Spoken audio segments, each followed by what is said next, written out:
Puji Tuhan, saudara, kita berjumpa lagi melalui program Gema Gerakan Merenungkan Alkitab.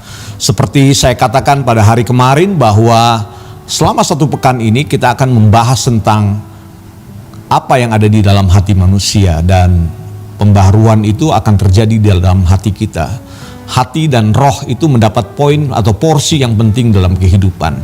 Nah, selama beberapa hari ke depan ini kita akan melihat apa yang ada di dalam hati manusia. Terkait dengan hal ini ada sebuah peristiwa yang penting yang menjadi catatan bagi kita semua. Itu terjadi di masa ketika Musa memimpin orang-orang Israel keluar dari perbudakan di tanah Mesir.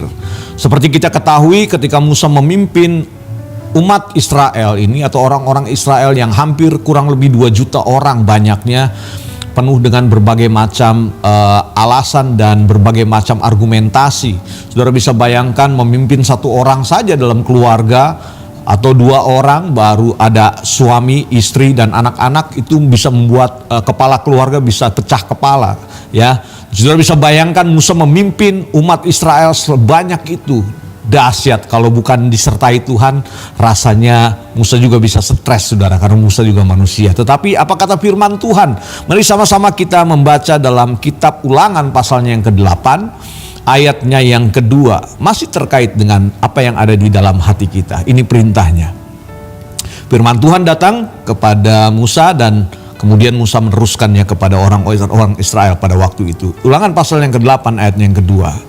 Ingatlah kepada seluruh perjalanan yang kau lakukan atas kehendak Tuhan Allahmu di padang gurun selama 40 tahun ini dengan maksud. Jadi Tuhan membawa orang-orang Israel itu dalam perjalanan di padang gurun, tentunya ada sebuah tujuan yang Tuhan mau berikan kepada umat Israel pada waktu itu. Maksud dan tujuannya apa? Ayat itu berlanjut dan berkata, dengan maksud merendahkan hatimu dan mencobai engkau untuk mengetahui apa yang ada di dalam hatimu, yakni apakah engkau berpegang pada perintahnya atau tidak. Nah, saudara-saudara, ketika kita mendengarkan firman ini yang menyatakan bahwa ketika Israel dibawa ke padang gurun selama 40 tahun, ada maksud dan tujuan Tuhan. Poin pentingnya ada di sini tadi yang ada di ayat yang kita baca. Maksudnya adalah merendahkan hati mereka.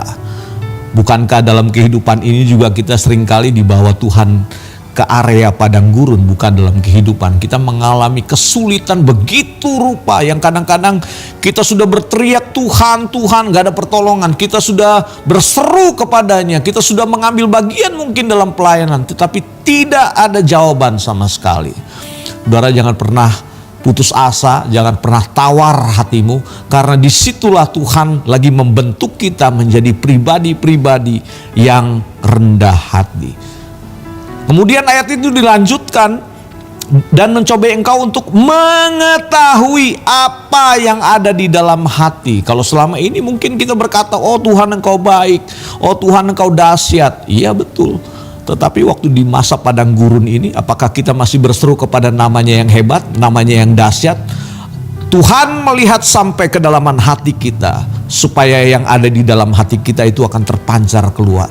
Kalau kita mengasihi Tuhan dengan segenap hati, maka bukan masalah tempatnya, mau di padang gurun atau di padang belantara atau padang yang subur sekalipun, padang rumput, ketika Tuhan menyertai kita, maka yang keluarnya selalu ada ucapan syukur.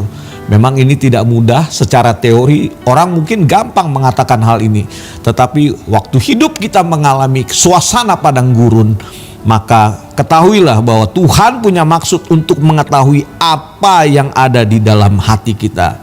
Apakah kita berpegang pada perintah-perintahnya atau tidak? Apakah kita masih setia kepada firman-Nya atau tidak? Apakah kita masih melayani Tuhan atau tidak? Jangan pernah berhenti waktu kita dibawa ke padang gurun kehidupan. Tetap layani Tuhan, tetap mengasihi Tuhan, karena disitulah Tuhan merendahkan hati kita, supaya kita menjadi pribadi-pribadi yang rendah hati. Berkat Tuhan ini akan menjadi bagian hidup saya dan saudara. Kiranya Tuhan ini menjadi kekuatan bagi hidup kita. Mari kita datang pada Tuhan.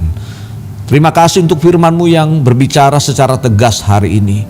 Israel menjadi satu peringatan bagi kami Tuhan. Engkau membawa mereka ke padang gurun. Dan hal yang sama mungkin dalam kehidupan ini. Kami juga harus mengalami padang gurun dalam kehidupan kami. Kami harus mengalami panas terik, kelelahan, kehausan mungkin. Tetapi disitulah Tuhan membentuk kami menjadi pribadi-pribadi yang rendah hati. Dan biarkan hati kami terus merendahkan diri di hadapan Tuhan.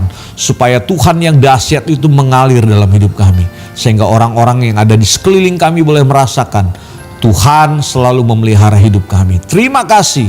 Hamba-Mu terbatas untuk mewartakannya, tetapi kami percaya Roh Kudus akan berbicara lebih lagi buat seluruh pemirsa Gema dengan cara-Mu yang ajaib. Dalam nama Yesus kami berdoa dan mengucap syukur. Haleluya. Amin. Tuhan berkati kita semua.